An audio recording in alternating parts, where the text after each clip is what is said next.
అన్న నమస్తే అన్న, ఏం పేరు? వెంకటేశ్వర్లు. వెంకటేశ్వర్ గారు, ఎన్నో వార్డు ఇది? ఇది 4వ వార్డు. ఓకే. ఏంటి మరి పరిస్థితి ఇప్పుడు తెలంగాణ రాష్ట్రంలో మరి ఎలక్షన్స్ వచ్చాయి, మున్సిపల్ ఎలక్షన్స్.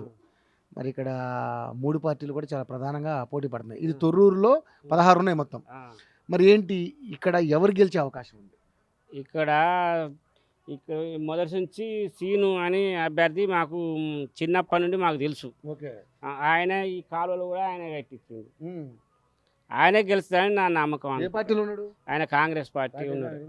ఆయన కొద్దిగా అభ్యర్థి మొదటి నుంచి చిన్నప్పటి నుండి మాకు తెలుసు. సో ఇక్కడ పార్టీలు చూడట్లే, అభ్యర్థులు చూస్తున్నారు. అభ్యర్థిని చూస్తాను. ఆయన అయితే మాకు చిన్నప్పటి నుంచి 30 సంవత్సరాల నుంచి 35 సంవత్సరాల నుంచి ఆయన మేము వచ్చినప్పుడు ఆయన చిన్నగా ఉండే, పెళ్లి కూడా కాలే. ఆయన గెలుస్తాడని నా నమ్మకం అనిపిస్తుంది. తర్వాత మనం చెప్పలేము. మొత్తానికి ఇప్పుడు నమ్మకం అయితే కాంగ్రెస్ పార్టీలో ఉన్నాడు కాబట్టి ఆయనకి అవకాశం ఉందంట. అట్లని కాదు, అభ్యర్థిని బట్టి మాకు కాంగ్రెస్ పార్టీ అని వస్తారని నా నమ్మకం ఉన్నది అంతే. మరి 16లో ఎన్ని రావచ్చు కాంగ్రెస్ కి మీ లెక్క ప్రకారం, మీ అంచనా? ఇక అది నేను ఇంకా దాన్ని అది నేను కరెక్ట్ తెలియదు.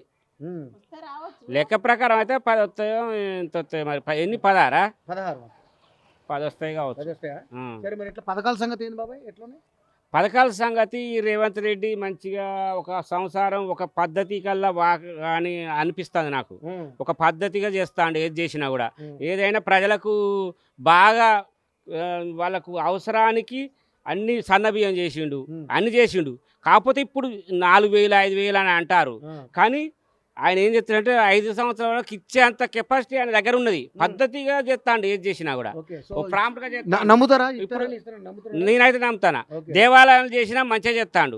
ఒక పైసా అడిపోకుండా ఇడిపోకుండా ఇప్పుడు మేడారం చేసిండు. ఇప్పుడు వేములవాడ చేస్తాడు. ఇప్పుడు ఆయన ఏం చేసినా రూపాయి ఆడిపోకుండా అంత అత్తర బుత్తర తిక్కల అంత వ్యవహారం చేస్తాడు. మంచి ఆయన రైతు, చిన్న తక్కువ స్థాయి నుండి ఎదిగిండు కాబట్టి ఆయనకు సంసారం గురించి తెలుసు. ఆ విధంగా చేస్తాడు.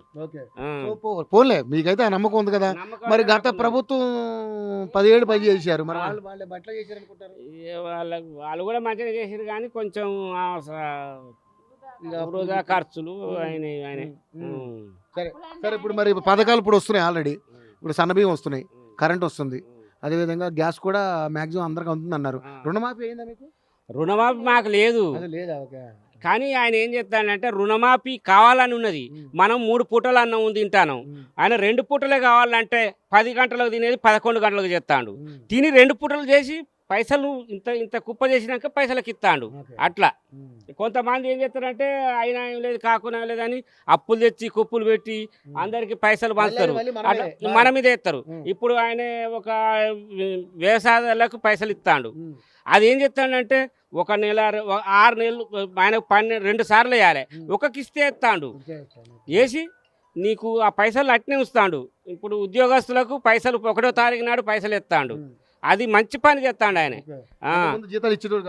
అట్లా టైంకి ఇస్తాడు. సంసారాన్ని ఏం చేస్తాడు, మనం ఇన్ని పైసలు ఇప్పుడు మనం 3 పూటలు తినేది బంద్ చేసి చిన్నగా ఒక్కొక్క గంట తక్కువిచ్చి 2 పూటలకు చేస్తాడు.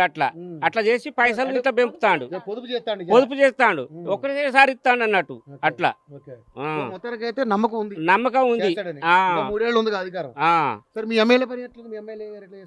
ఎమ్మెల్యే అంటే మంచిగా ఇప్పుడిప్పుడే ఆమె చిన్న అమ్మాయి కదా, చేస్తుంది ఆమె కూడా. ఆయన ఆడ రేవంత్ రెడ్డి చేస్తే ఈమె కూడా ఇదే చేస్తుంది.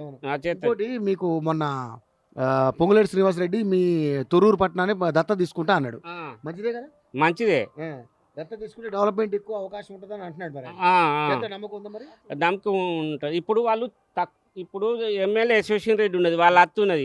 కొంచెం వాళ్ళకి అనుభవం తక్కువ ఉన్నది కాబట్టి కొంచెం ఆయన కూడా చేసిరు అన్నట్టు ఇటు అట్లా. ఇన్ఛార్జ్ ఉన్నాడు. ఇప్పుడు ఫోకస్ చెప్పి ఆమెను కొద్దిగా ఆమెకు తెలియదు కదా, అందుకోసమే ఏమైనా తప్పులున్నా కూడా ఈయన సెట్ చేస్తాడు అన్నట్టు.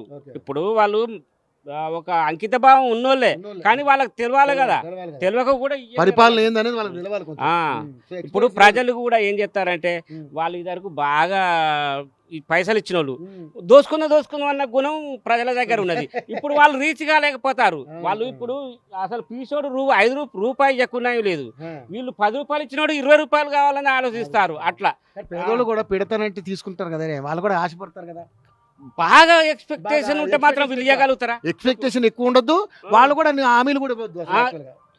ఇయ్యలే వాళ్ళు అదర్కి ఇచ్చిన పెడతారన్న ఉద్దేశంతో ఉన్నోళ్ళు దోసుకుంటారు. పైసలకు కూడా దోసుకుందాం అన్న ఆలోచన ఉంటుంది. ఇచ్చినోడు ఇవ్వకుండా లేదు. Government తో పని కదా, కొంచెం జాగ్రత్తగా ఉండాలి. అట్లా మరి మహిళలకి 2500 ఇస్తానండి, ఇస్తాడా? ఇస్తాడంటే దాదాపు కొన్ని ఇచ్చినా ఇవ్వకున్నా ఒక ఖజానా అయితే పెంచుతాడు. పెంచి ఒక మళ్ళీ వచ్చేటోనికైనా ఖజానా చేసి పెట్టే లక్షణాలు ఆయన దగ్గర కానొస్తాయి. ఆయన దగ్గర ఓకే. ఆ, నమ్మకం అయితే ఉంది. నమ్మకం ఉన్నది. ఏ పని చేసిన ఇక్కడ కాంగ్రెస్ వచ్చే అవకాశం ఉందంట. కాంగ్రెస్ వస్తుందని ఆలోచన అనుకుంటాను. సరే ఇక చెప్పలేము. ఇక ఒక్కోసారి ఏమవుతుంది, ఒక రాత్రే చేంజ్ అవుతుంది అన్నట్టు అవుతుంది. బీజేపీకి ఏమి రావన్నాడు? బీజేపీకి ఇక్కడ రావని అనిపిస్తుంది నాకు. వాళ్ళు డెవలప్ అవుతారు, కాకపోతే ఎమ్మెల్యే వరకు అవుతారో ఏమైతే ఎప్పుడైతే తెలియదు. మున్సిపల్ ఎలక్షన్స్ లో అయితే అవకాశం లేదంట. అవకాశం లేదు అనిపిస్తుంది నాకు. సరే బాబాయ్, థ్యాంక్ యూ.